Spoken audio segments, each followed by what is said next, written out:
I'm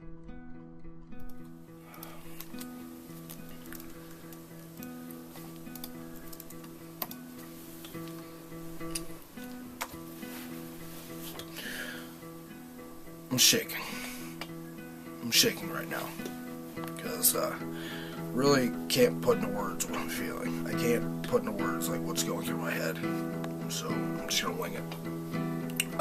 It was like 3, 4, 5 days ago. I was laying in bed at like 2, 3, 4 in the morning, not being able to sleep because Sami Callihan has insomnia. I just had all these emotions, I had all these things going through my head, and I had to get them off my chest. So I jumped out of my bed and I got on the computer and I just started typing. So I had to vent. I didn't know this was something that I was going to post in a blog or something I was going to share with you guys here, but I'm just going to read what I wrote when I sat down that night. Destiny. Word has a ring to it. You see, sometimes things just don't make sense when they happen. Sometimes you get hit with adversity and it knocks you on your ass. You sit there by yourself late at night and you wonder what you did to deserve it. There doesn't seem to be any way out. Then I gotta go back to that word destiny. Because in the end of every obstacle you have to overcome, every bit of adversity that feels like a punch in the gut, in the end, it all leads to something, and that's your destiny. And just reading this, it brings up a bunch of memories of adversity and things I've had to overcome. And see, I was never a very talented kid growing up. I was never very athletically gifted. Everything that I wanted to do, it never came easy. I had to scratch and I had to claw for every single thing that was presented to me. It wasn't just handed over. For instance, I remember it was like 2008. I'd been busting my ass in Ohio, just trying to get a big break, and I finally got in a Ring of Honor pre-show dark match, tryout gimmick, whatever you want to call it, and I was so excited. Like, this was my big chance to wrestle for Ring of Honor, and it was like 5 minutes from my house in Dayton, Ohio. I remember after my match, I was livid. I was so excited, and I ran up to Gabe Sapolsky, and I was like, "Oh, did you watch the match? What'd you think?" And he kind of just blew me off. He said, "Hey, kid, I'll get to the tape one day. I'll let you know." Never heard back. Years go by. I'm busting my ass, doing what I always do, building my name a little bit bigger, and it comes time for the Evolve Dragon Gate USA thing to start. And obviously I wanted on that, so I started emailing Gabe Sapolsky, no response. So every week I emailed him and I emailed him and I emailed him until he finally responded to me, and he goes, "Yo, just quit emailing me, I'll give you a chance.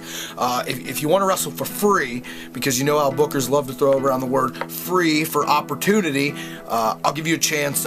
You can open an Evolve show. Be there."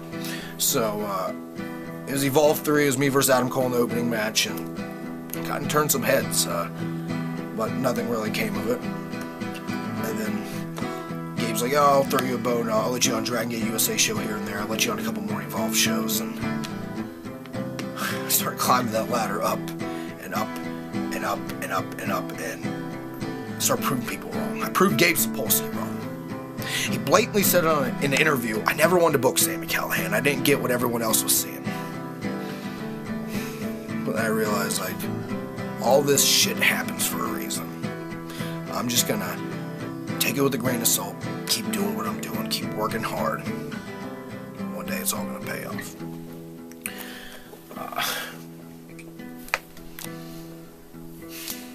I get to thinking, like, look at me now. I'm known from Japan to Germany, all over the world. Everyone knows the name Sami Callihan. Hell, people are saying Sami Callihan is the best thing going in wrestling today. Even though I'm small, even though I'm too fat, even though I was too short, I proved them all wrong, and I became that guy. I became that guy. I'm the guy that went on to win Match of the Year for Evolve against Finlay. A guy that was never supposed to be on the shows. I'm the guy that spoke the last words at the ECW arena. I closed the building out.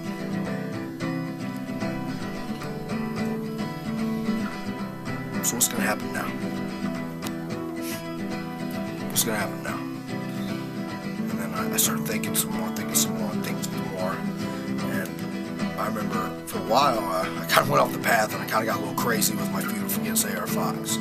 And things got bloody, and I remember going on to lose in the first ever Evolution's End match. I went on and lost.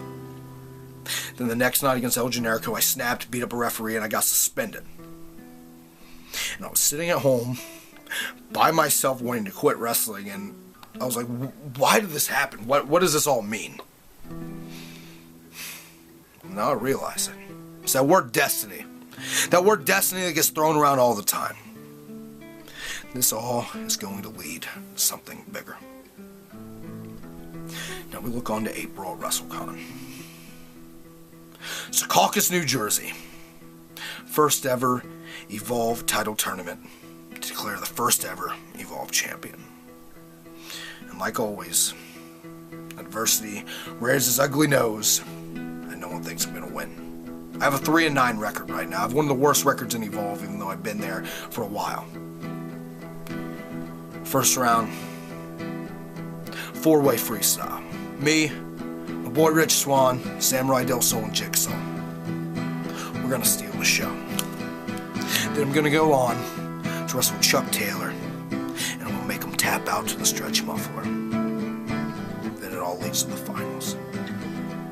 It all leads to what I'm now referring to as my ultimate destiny. It all makes sense. It all makes sense. Proved everyone wrong. And I gotta do one side again. Because it's my destiny. That fat kid from Ohio that was told he'd amount to nothing. Your first ever Evolve champion. Like it or love it, it's a true statement.